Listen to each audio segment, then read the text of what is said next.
Madia. Yani Tawani. Ziggy Madia.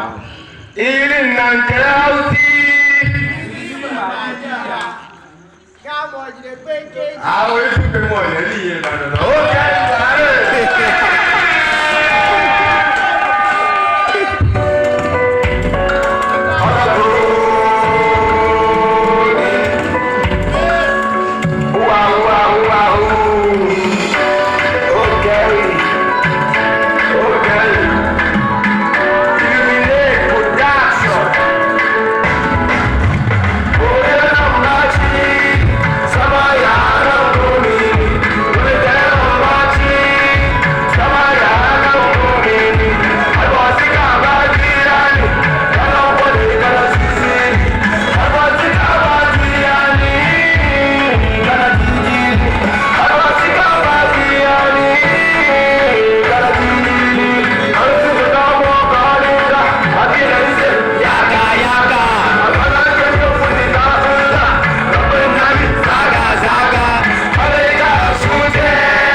Feel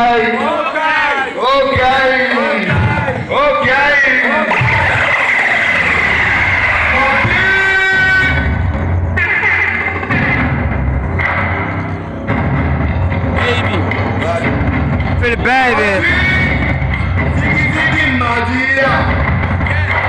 Feel the baby.